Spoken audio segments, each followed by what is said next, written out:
Chapter 1. My First Sea Journey. Before I begin my story, I would like to tell you a little about myself. I was born in the year 1632, in the city of York in the north of England. My father was German, but he came to live and work in England. Soon after that, he married my mother, who was English. Her family name was Robinson. So when I was born, they called me Robinson after her. My father did well in his business, and I went to a good school. He wanted me to get a good job and live a quiet, comfortable life. But I didn't want that. I wanted adventure and an exciting life. I want to be a sailor and go to sea, I told my mother and father. They were very unhappy about this. Please don't go, my father said. You won't be happy, you know.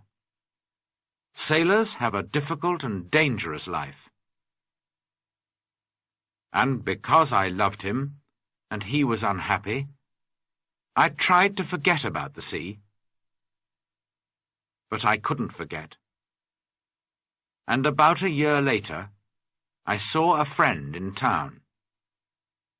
His father had a ship, and my friend said to me, "We're sailing to London tomorrow. Why don't you come with us?" And so, on September the 1st, 1651, I went to Hull, and the next day we sailed for London. But a few days later, there was a strong wind.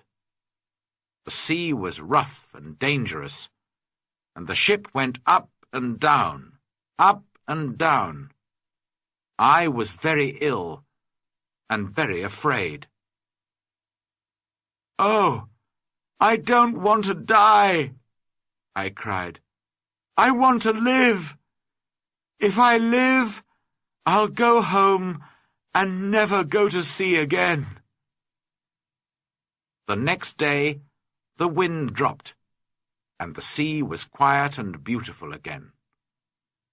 "Well, Bob," my friend laughed, "how do you feel now? The wind wasn't too bad." "What?" I cried. "It was a terrible storm." "Oh, that wasn't a storm," my friend answered. "Just a little wind. Forget it. Come and have a drink." After a few drinks with my friend, I felt better. I forgot about the danger and decided not to go home. I didn't want my friends and family to laugh at me. I stayed in London for some time, but I still wanted to go to sea. So, when the captain of a ship asked me to go with him to Guinea in Africa, I agreed. And so I went to sea for the second time. It was a good ship, and everything went well at first, but I was very ill again. Then, when we were near the Canary Islands, a Turkish pirate ship came after us. They were famous thieves of the sea at that time. There was a long, hard fight, but when it finished, we and the ship were prisoners. The Turkish captain and his men took us to Salé in Morocco. They wanted to sell us as slaves in the markets there. But in the end, the Turkish captain decided to keep me for himself and took me home with him. This was a sudden and terrible change in my life. I was now a slave, and this Turkish captain was my master.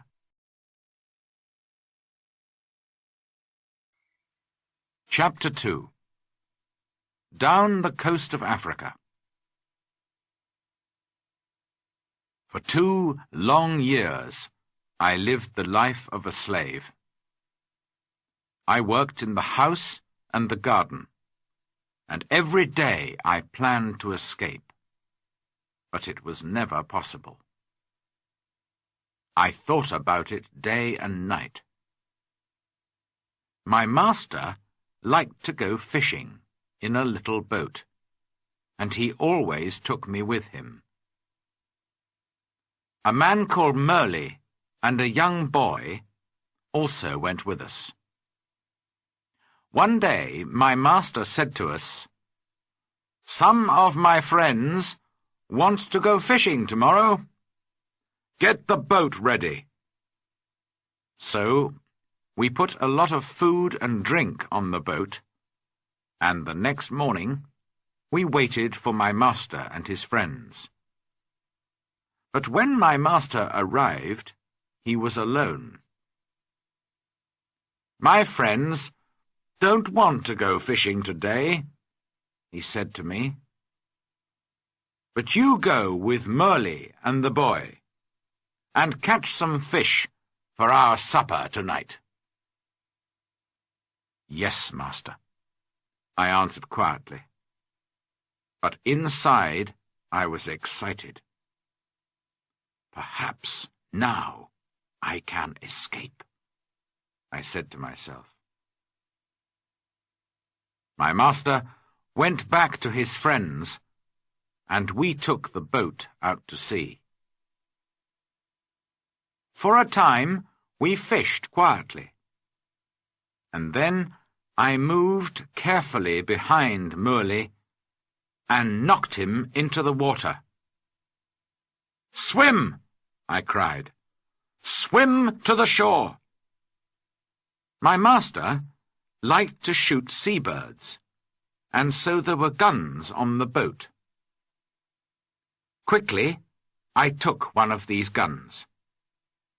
Merle was swimming after the boat, and I shouted to him, "Go back to the shore! You can swim there. It's not too far. I won't hurt you, but if you come near the boat, I'll shoot you through the head." So Merle turned and swam back to the shore as quickly as he could. Then I said to the boy, "Zuri, if you help me, I'll be a good friend to you. If you don't help me, I'll push you into the sea too." But Zuri was happy to help me. "I'll go all over the world with you," he cried. I wanted to sail to the Canary Islands, but I was afraid to go too far from the shore. It was only a small boat, and so we sailed on south for some days. We had very little water, and it was dangerous country here, with many wild animals. We were afraid, but we often had to go on shore to get more water. Once I used a gun to shoot a wild animal. I don't know what animal it was, but it made a good meal. For about 10 or 12 days, we sailed on south, down the coast of Africa. Then, one day, we saw some people on the shore. Strange, wild people, who did not look friendly. By now, we had very little food, and we really needed help. We were afraid, but we had to go on shore. At first, they were afraid of us too. Perhaps white people never visited this coast. We did not speak their language, of course, so we used our hands and faces to show that we were hungry. They came with food for us, but then they moved away quickly. We carried the food to our boat, and they watched us. I tried to thank them, but I had nothing to give them. Just then, 2 big wild cats came down to the shore from the mountains. I think they were leopards. The people were afraid of these wild cats, and the women cried out. Quickly, I took a gun and shot one of the animals. The second wild cat ran back up into the mountains. Guns were new to these African people, and they were afraid of the loud noise and the smoke. But they were happy about the dead wild cat. I gave them the meat of the dead animal, and they gave us more food and water. We now had a lot of food and water, and we sailed on. 11 days later, we came near the Cape Verde Islands. We could see them, but we couldn't get near because there was no wind. We waited. Suddenly, Zuri called to me, "Look, a ship!" He was right. We called and shouted and sailed our little boat as fast as we could. But the ship did not see us. Then I remembered the guns, which made a lot of smoke. A few minutes later, the ship saw us and turned. When we were on the ship, the Portuguese captain listened to my story. He was going to Brazil and agreed to help me, but he wanted nothing for his help. "No," he said, when I tried to pay him. "Perhaps one day someone will help me when I need it." But he gave me money for my boat, and for Zuri too. At first, I did not want to sell Zuri as a slave, after all our dangerous adventures together. But Zuri was happy to go to the captain. And the captain was a good man. "In 10 years' time," he said, "Zuri can go free." When we arrived in Brazil 3 weeks later, I said goodbye to the captain and Zuri, left the ship, and went to begin a new life. Chapter 3. The Storm and the Shipwreck. I stayed in Brazil and worked hard for some years. By then I was rich, but also bored. One day, some friends came to me and said, "We're going to Africa to do business. Why don't you come with us? We'll all be rich after this journey." How stupid I was. I had an easy, comfortable life in Brazil, but of course I agreed. And so, in 1659, I went to sea again.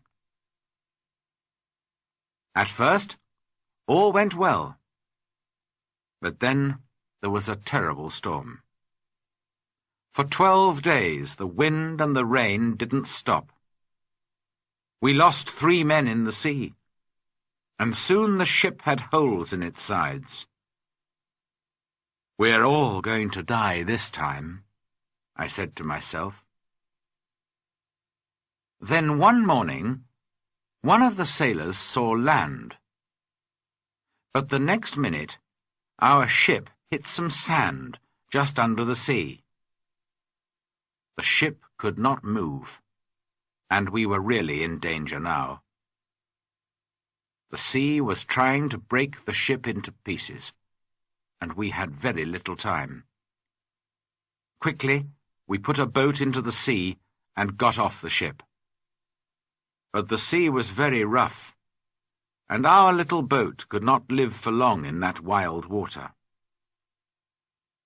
Half an hour later, the angry sea turned our boat over, and we were all in the water. I looked round for my friends, but I could see nobody. I was alone. That day I was lucky, and the sea carried me to the shore. I could not see the land, only mountains of water all around me. Then, suddenly, I felt the ground under my feet. Another mountain of water came, pushed me up the beach, and I fell on the wet sand. At first, I was very thankful to be alive. Slowly, I got to my feet and went higher up the shore. From there, I looked out to sea. I could see our ship, but it was wrecked, and there was nobody near it. There was nobody in the water. All my friends were dead. I was alive, but in a strange, wild country, with no food, no water, and no gun. It was dark now, and I was tired. I was afraid to sleep on the shore. Perhaps there were wild animals there. So I went up into a tree, and I stayed there all night. Chapter 4. A New Life on an Island.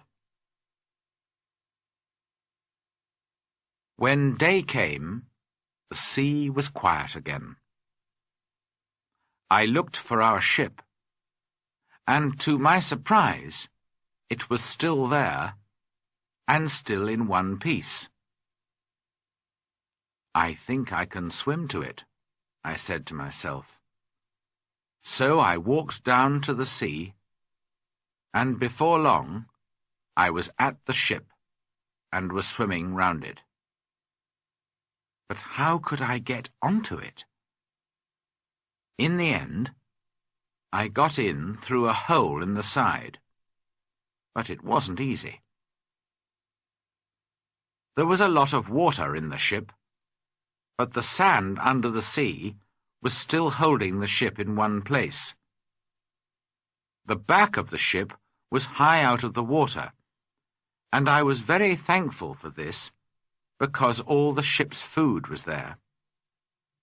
I was very hungry, so I began to eat something at once. Then I decided to take some of it back to the shore with me. But how could I get it there? I looked around the ship, and after a few minutes, I found some long pieces of wood. I tied them together with rope. Then I got the things that I wanted from the ship. There was a big box of food, rice and salted meat and hard ship's bread. I also took many strong knives and other tools, the ship's sails and ropes, paper, pens, books, and 7 guns. Now I needed a little sail from the ship, and then I was ready. Slowly and carefully, I went back to the shore.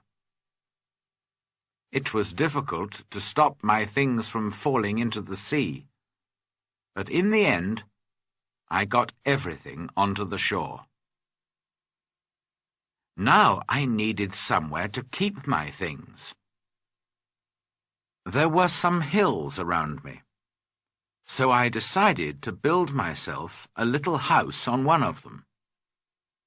I walked to the top of the highest hill and looked down.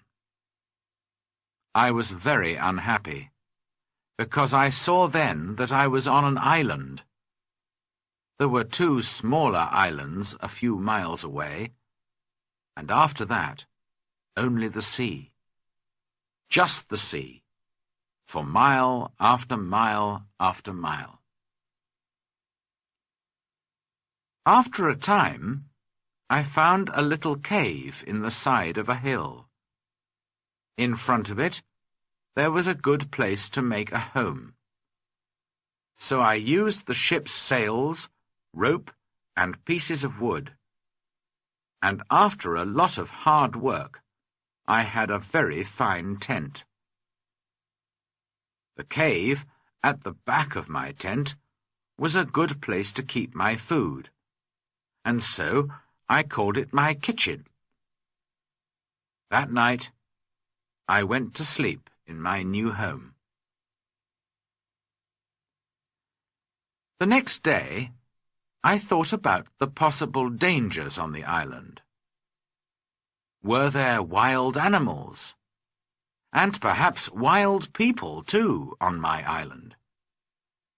I didn't know, but I was very afraid. So I decided to build a very strong fence. I cut down young trees and put them in the ground, in a half circle around the front of my tent. I used many of the ship's ropes, too, and in the end my fence was as strong as a stone wall. Nobody could get over it, through it, or round it. Making tents and building fences is hard work. I needed many tools to help me. So I decided to go back to the ship again and get some more things. I went back 12 times, but soon after my 12th visit, there was another terrible storm. The next morning, when I looked out to sea, there was no ship. When I saw that, I was very unhappy. Why am I alive? And why are all my friends dead? I asked myself. What will happen to me now, alone on this island without friends? How can I ever escape from it?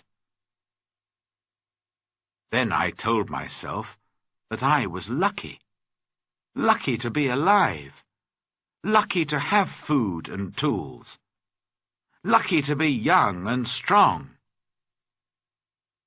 But I knew that my island was somewhere off the coast of South America. Ships did not often come down this coast, and I said to myself, I'm going to be on this island for a long time. So, on a long piece of wood, I cut these words. I came here on the 30th of September, 1659. After that, I decided to make a cut for each day.